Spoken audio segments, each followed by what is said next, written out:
Bismillahirrahmanirrahim. Assalamualaikum warahmatullahi wabarakatuh. Dan selamat pagi dan selamat siang.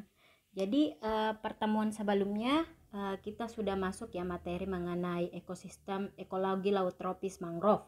Nah, Ibu sudah ajarkan kepada kalian bagaimana ciri-ciri dari mangrove, kemudian bagaimana cara identifikasi dari mangrove. Nah, kali ini Ibu sudah tanya katinnya, ternyata kalian belum masuk di materi ekologi laut tropis mengenai lamun. Jadi sedikit membahas mengenai lamun, bahwa lamun ini adalah salah satu tumbuhan yang ada di laut yang memiliki peranan penting bagi ekosistem yang ada di pesisir. Jadi kalau yang paling berpengaruh dari daratan adalah mangrove, maka yang paling berpengaruh di lautan dari lautan itu adalah ekosistem lamun.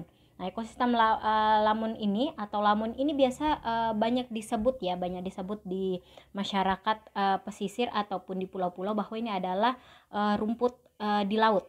Jadi karena bentuknya seperti tanaman yang ada di darat, kemudian dia bentuknya seperti rumput, maka terkadang lamun ini disebut dengan rumput laut.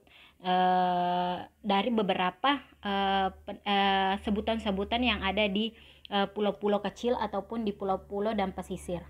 Nah, biasanya lamun ini berada di daerah yang memiliki sinar matahari, kemudian masih pada kedalaman yang rendah, tidak pada kedalaman yang tinggi, karena masih lamun hanya bisa tumbuh dengan bantuan sinar matahari. Nah, kalau nanti kita jalan-jalan ke pesisir, mungkin kalau setelah pandemi kita praktikum, maka kita akan usahakan melihat ekosistem lamun ini. Nah, evolusi dari lamun. Jadi sebenarnya hati-hati ya untuk membedakan antara apakah sama antara lamun dengan rumput laut. Nah, lamun dengan rumput laut itu jauh sangat berbeda. Jika rumput laut itu bisa dikatakan ada tumbuhan bertalus atau tumbuhan yang tidak memiliki akar, batang, dan daun yang sejati, sedangkan kalau lamun itu berbeda dengan rumput laut ini. Dia memiliki akar, batang, dan daun yang sangat jelas. Oke, kalian bisa lihat bahwa lamun itu berada di daerah pesisir. Kalian bisa lihat di bagian sebelah kanan, sudut kanan, bahwa bagian jenis-jenis aturan strata keberadaan jenis lamun itu berbeda-beda. Jadi lamun yang memiliki daun yang rimpang itu cenderung berada di daerah yang dekat dari daratan, sedangkan lamun yang memiliki daun yang oval itu berada lebih jauh dari daratan. Jadi nanti Ibu akan jelaskan kepada kalian jenis-jenis dari lamun ini, baik itu yang ada di Indonesia maupun secara global. Nah, bagaimana cara membedakan atau identifikasi dari lamun ini? Kita juga bisa lihat dari jenis tersebut. Ibu akan jelaskan pada materi kali ini. Baik, langsung saja morfologi dari lamun. Yang tadi Ibu jelaskan sebelumnya bahwa lamun itu sangat jauh berbeda dengan rumput laut, meskipun sama-sama tumbuhan yang ada di laut. Jika rumput laut itu memiliki talus, sedangkan kalau lamun ini lebih jelas antara mana batang, mana daun, dengan mana akarnya. Nah, kalian bisa lihat, Bu perjelas ya. Nah, ini ada beberapa jenis lamun, ada yang berbentuk seperti pita, kemudian ada pula jenis lamun yang memiliki daun yang seperti membulat atau bundar. Oke, lebih memiliki tulang daun.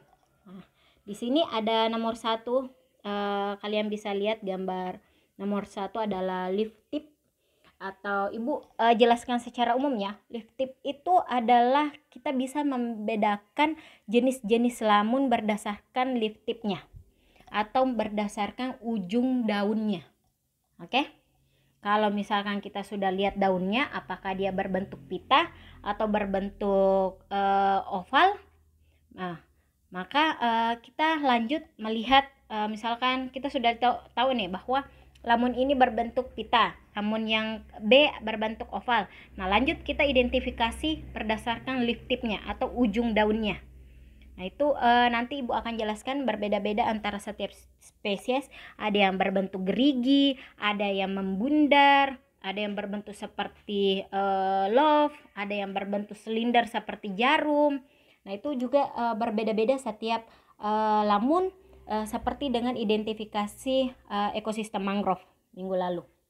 Oke, yang kedua itu kita juga bisa mengidentifikasi pada leaf seednya atau daun yang terselubung. Jadi ada jenis lamun yang memiliki daun yang silinder namun tidak memiliki leaf seed atau daun yang terselubung. Ada pula lamun yang memiliki daun yang berbentuk silinder namun memiliki leaf seed. Jadi kita juga bisa mengidentifikasi jenis lamun yang berbentuk silinder berdasarkan leaf seednya. Oke.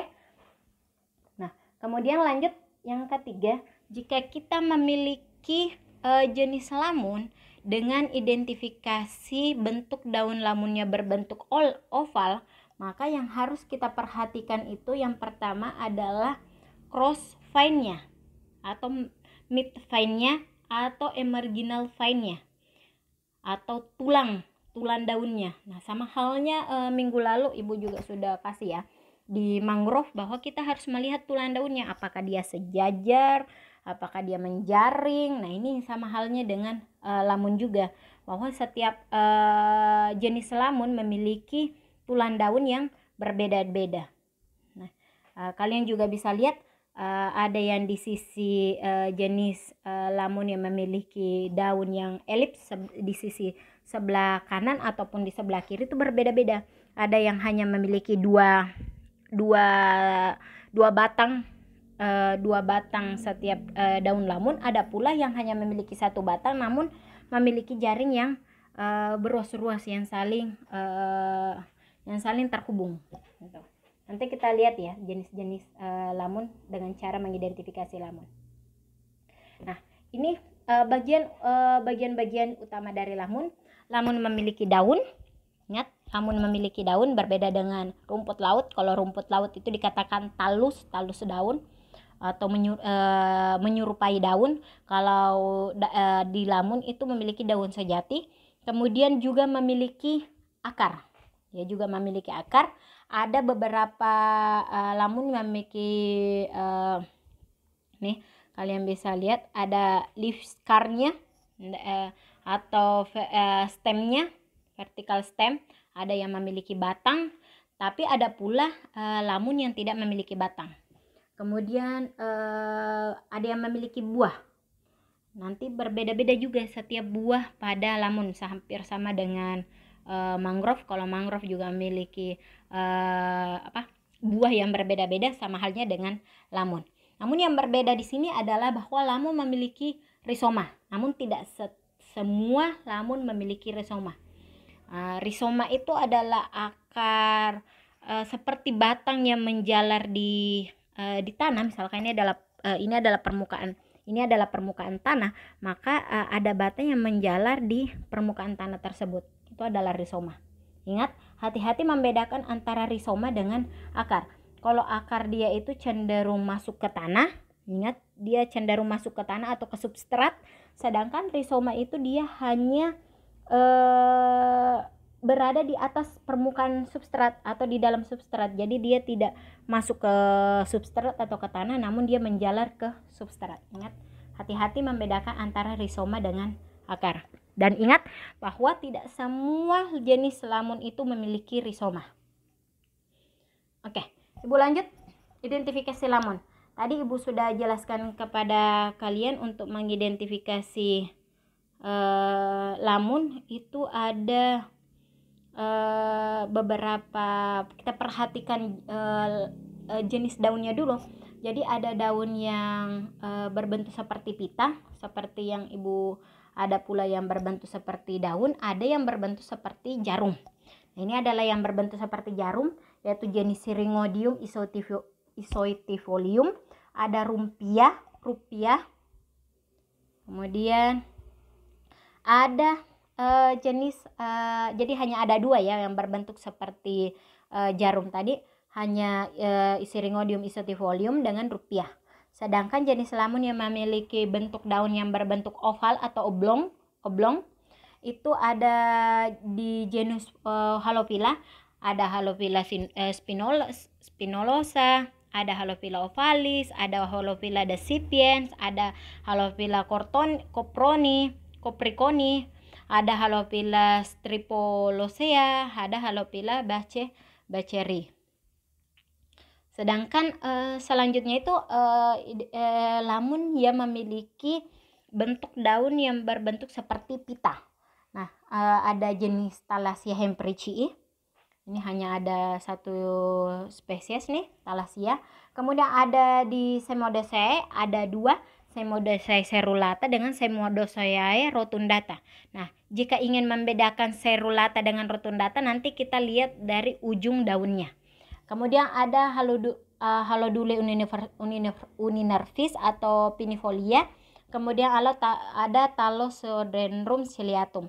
Nah, ini yang sangat berbeda antara jenis-jenis lainnya, yaitu Thalassodendron, di mana Thalassodendron itu lebih jelas batangnya atau stemnya dibanding dengan Halodule ataupun Semodosae dan Thalassia. Jadi Thalassia itu tidak terlihat antara yang membedakan antara daun dengan akarnya, tidak terlihat ada batang. Begitupun Semodosae dan Halodule. Namun di Thalassodendron itu terlihat adanya stem atau batang di daun di tumbuhan Thalassodendron ciliatum. Oke, nanti kita akan bahas mana saja spesies tersebut. Jadi ingat ya, mana jenis yang untuk mengidentifikasi lamun, pertama kita harus melihat bentuk daunnya dulu. Apakah dia berbentuk oval, berbentuk jarum, atau berbentuk seperti pita. Setelah itu kita akan lanjut ke identifikasi dari tapi daunnya. Nah, ini adalah salah satu spesies ya, identifikasi lamun yang sangat banyak di yang sering kita temukan di Indonesia, umumnya khususnya di Kalimantan Timur. Nah, ini adalah jenis Enhalus acroides. Nah, jenis Enhalus acroides ini sangat jelas dari spesies-spesies lainnya, di mana jenis Enhalus acroides ini bentuk daunnya itu berbentuk seperti pita atau memanjang seperti rumput.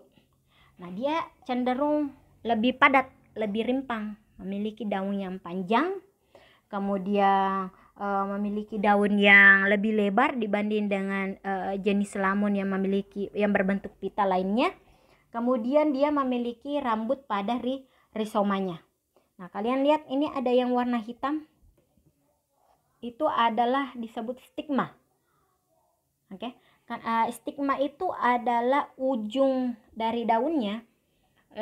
Kalau kalian lihat ini, misalkan ini adalah daun ya, ini adalah pinggiran dari daunnya. Jika daun tersebut sudah mulai hancur, maka pinggiran daun ini yang akan mengeras dan menghitam seperti pada gambar ini. Nah, itu adalah stigma dari ujung pinggiran daun yang sudah hancur. Oke, itu adalah stigma. Nah, di sini Bu jelaskan bahwa ciri khusus dari Enhalus acroides itu berukuran paling besar dibanding dengan jenis lamun lainnya. Kemudian daunnya bisa mencapai 1 meter. Jadi sangat besar. Jika kalian sudah melihat lamun yang sangat panjang, memiliki daun yang berbentuk seperti pita, maka dia adalah jenis Enhalus acroides. Kemudian rambut pada rizoma. Kalian lihat rizomanya ada rambut-rambut atau biasa disebut dengan stigma. Nah, cenderung juga kita bisa melihat buah dari lamun ini.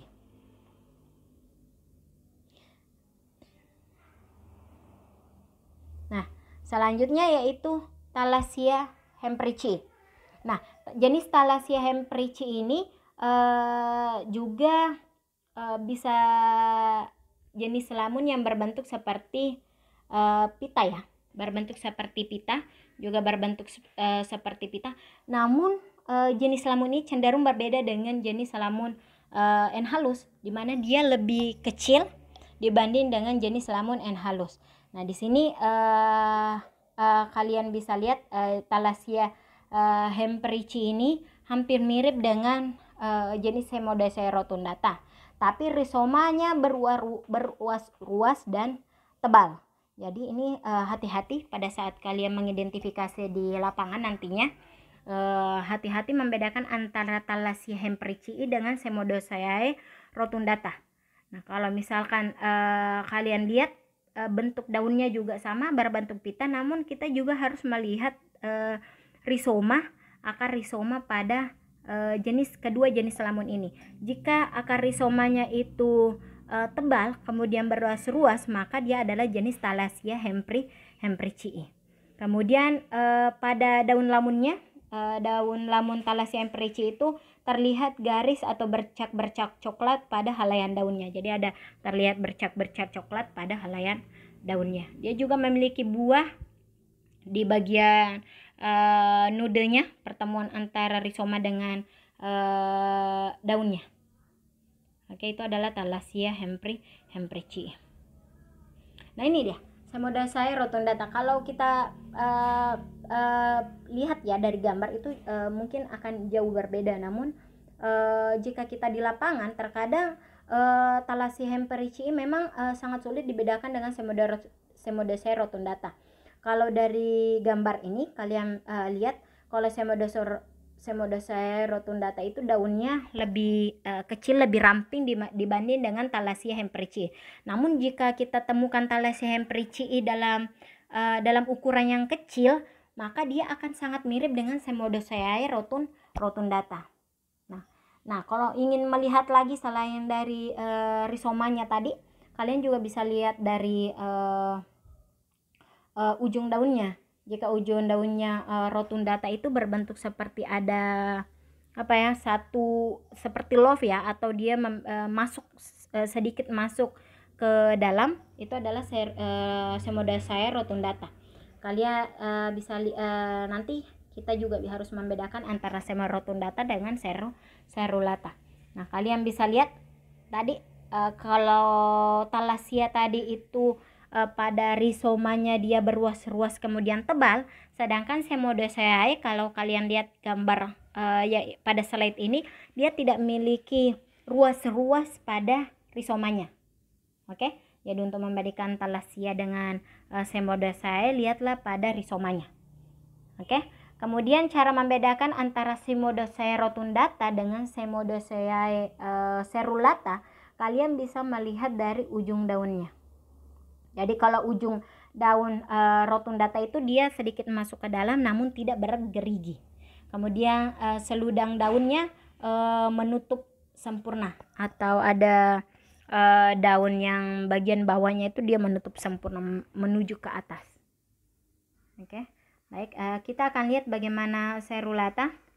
Nah, ini dia Cerulata dengan rotundata. Bahkan rotundata yang lebih mirip dengan Thalassia ya. Kalau kita perhatikan, sama bentuk rizomanya dengan rotundata, dia tidak memiliki sekat-sekat atau bukan sekat-sekat tidak memiliki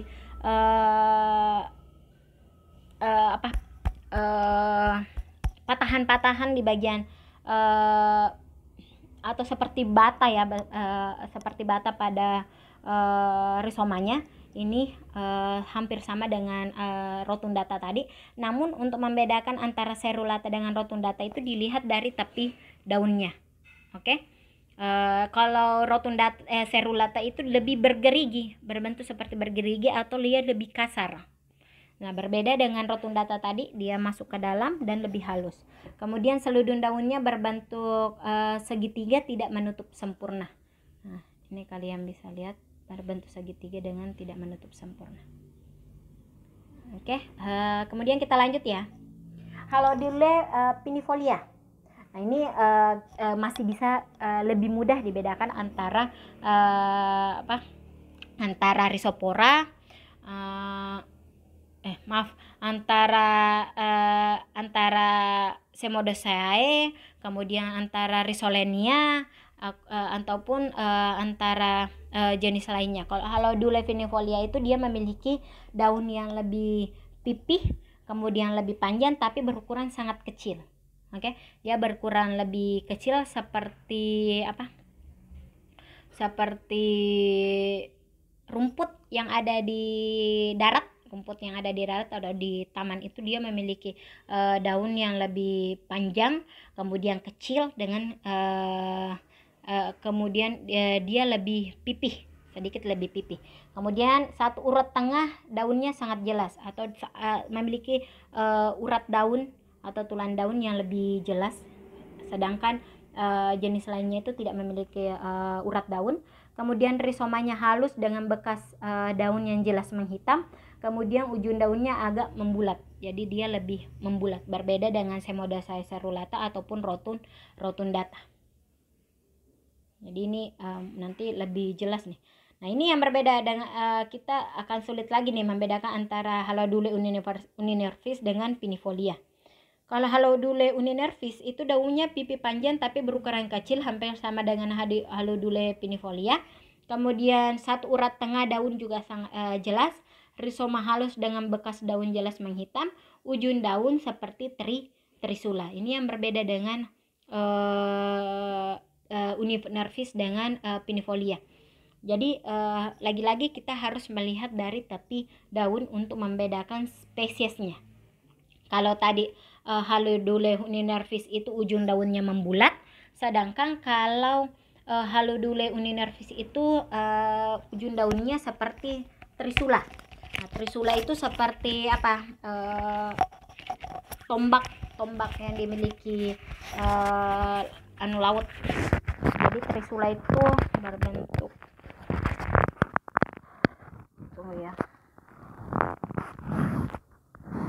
seperti ini. Jadi trisula itu seperti ini. Jadi ujung daunnya itu dia sedikit maaf, video sebelumnya sedikit terhenti. Kita lanjut ya di Halodule uninervis. Tadi ujung daun yang berbeda antara uninervis dengan Halodule finifolia. Kalau finifolia itu sedikit dia membulat, sedangkan kalau Halodule uninervis itu berbentuk ujung daunnya seperti trisula atau seperti ini. Oke, dari ujung daunnya itu berbentuk sedikit dua gelombang lah seperti itu. Oke, nah, itu perbedaan antara Halodule uninervis dengan pinifolia. Kemudian bagaimana dengan jenis lamun yang memiliki bentuk daun yang seperti membulat atau oval? Nah, ini ada beberapa jenis, yaitu jenis Halophila ovalis, Halophila uninervis. Nah, ini adalah Halophila ovalis, bentuknya juga sangat jelas. Daunnya bentuknya oval, berpasangan dengan tangkai pada tiap daun yang rimpang, jadi dia sering berpasangan. Kemudian tulang daunnya 8 atau lebih, kadang kita menghitung tulang daunnya ada lebih banyak ya dibanding dengan jenis lainnya, 8 ke atas lah. Kemudian permukaan daunnya tidak berambut, jadi kita lihat lagi permukaan dari daunnya itu dia cenderung lebih halus atau tidak memiliki rambut. Nah, bagaimana dengan Halophila spinulosa? Ini terlihat jauh berbeda dengan Halophila ovalis ya. Kalau Halophila ovalis dia hanya memiliki dua daun setiap tangkainya, sedangkan Halophila spinulosa dalam satu tangkai itu memiliki banyak daun. Kemudian tadi daun pada Halophila ovalis itu cenderung dia lebih oval, sedangkan spinulosa itu cenderung lebih pipih namun memanjang ke atas. Oke, dia lebih memanjang ke atas. Jadi jauh berbeda dengan Halophila ovalis. Nah, satu tangkai daun yang keluar dari rizoma terdiri dari beberapa pasang daun yang tersusun berseri, jadi saling terangkai. Oke, itu adalah Halophila spinulosa. Bagaimana dengan Halophila decipiens? Nah, ini hampir mirip dengan Halophila ovalis, di mana dia memiliki satu tangkai daun yang keluar dari rizoma yang terdiri dari dua daun. Namun bentuk daunnya itu jauh berbeda dengan daun Halophila ovalis. Jika Halophila ovalis itu bentuk daunnya oval. Ingat ya, namanya juga Halophila ovalis, bentuk daunnya oval. Kalau Halophila decipiens itu cenderung lebih lonjong ke atas. Oke, lonjong ke atas. Kemudian tulang daunnya itu jauh lebih sedikit, 6 sampai 8 tulang daun dibanding dengan jenis Halophila ovalis. Kemudian permukaan daunnya dia itu cenderung berambut atau lebih kasar dibanding dengan Halophila ovalis. Nah, kemudian lanjut itu Halophila minor. Ini ini yang jauh lebih mirip dengan Halophila ovalis, di mana daunnya hampir sama dengan ovalis, yaitu daunnya berbentuk oval, namun ukurannya kecil, berpasangan dengan tangkai pada setiap ruas yang rimpang. Kemudian tulang daunnya kurang dari 8, jadi jauh lebih sedikit dibanding dengan Halophila ovalis.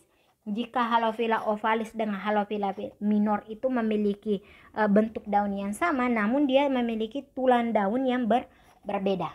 Ingat ya. Jadi jika ingin membedakan Halophila minor dengan Halophila ovalis, lihatlah pada tulang daunnya. Hampir sama dengan Semodaceae. Kalau Semodaceae rotundata dengan cerulata itu harus dilihat dari tepi daunnya.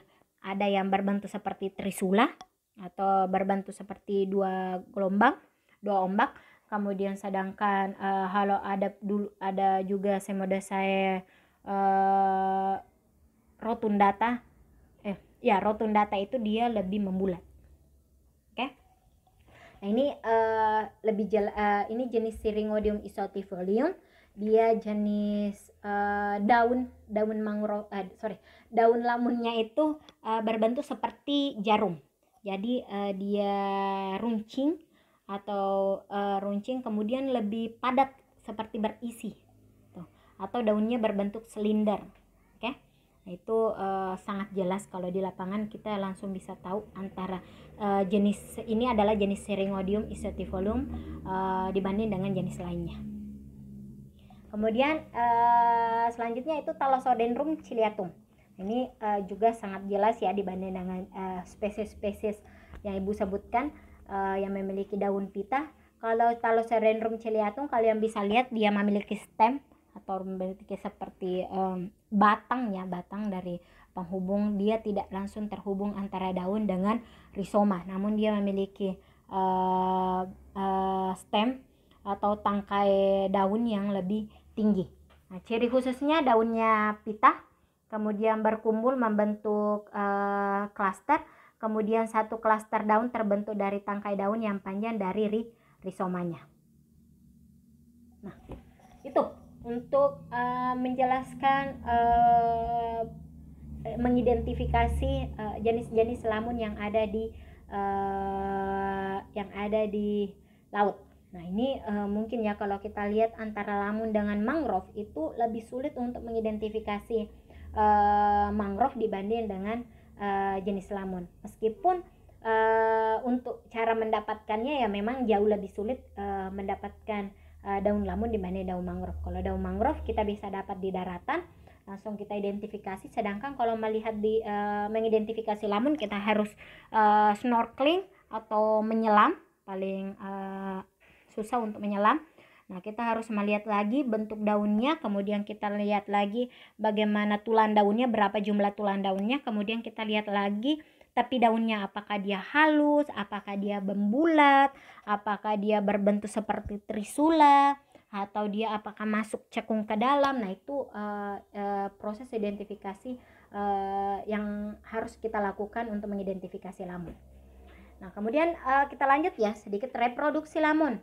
Nah, tadi Ibu sudah jelaskan bahwa lamun itu memiliki buah, kemudian pasti ada bunga ada bunga jantan dengan ada bunga betina. Jadi hampir sama dengan yang ada di darat ya, bahwa terjadi penyerbukan, kemudian buahnya bisa jatuh, kemudian biji-biji pada buah lamun ini bisa membentuk individu baru.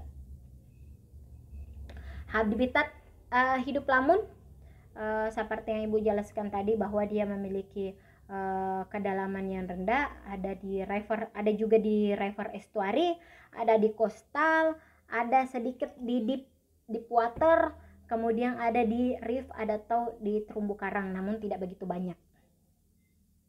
Nah, ini distribusi lamun ya, kalian bisa lihat distribusi lamun yang paling sering kita dapatkan yaitu adalah jenis N halus, kemudian ada Semodaceae, baik itu Semodaceae rotundata ataupun serulata, ada Halodule, baik itu ovalis, ada Halophila,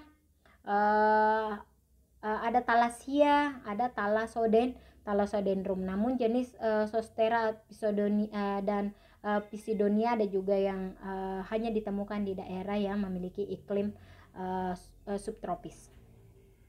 Nah, karena keragaman jenisnya, jumlah jenis lamun di dunia itu ada 58 jenis yang terdiri dari 12 marga. Namun yang ditemukan tadi hanya ada N halus, Semodaceae, Thalassia, Halophila, Halodule, apalagi nih, Syringodium. Jadi ada 7, hanya ada 7 yang bisa kita temukan, yang sering kita temukan di Indonesia. Oke. Kemudian ini jenis-jenis lamun di Indonesia tadi yang Bu jelaskan: Halodule, Halophila, N halus, Semodaceae, Thalassia, Syringodium. Oke, itu adalah jenis-jenis lamun yang ada di Indonesia.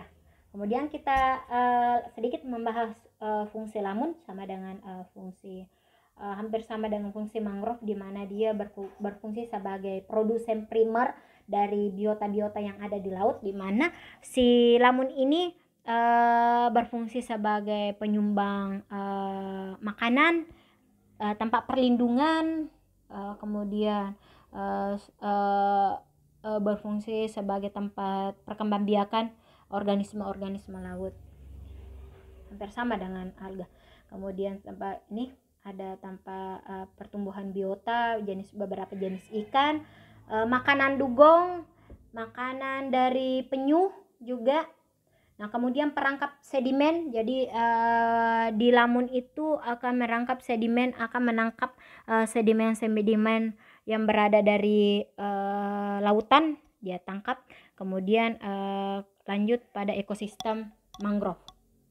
Kemudian yang terakhir adalah yang tidak harus kita lupakan, bahwa lamun adalah penyerap karbon. Jadi dia akan membantu terjadinya bencana atau mitigasi bencana rusaknya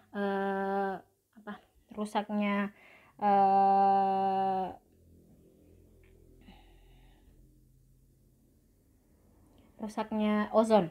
Jadi dia akan menyerap karbon meskipun tidak begitu besar dibanding dengan tumbuhan-tumbuhan lainnya, namun lamun juga bisa juga memiliki peranan penting atau memiliki peran yang besar untuk menyerap karbon.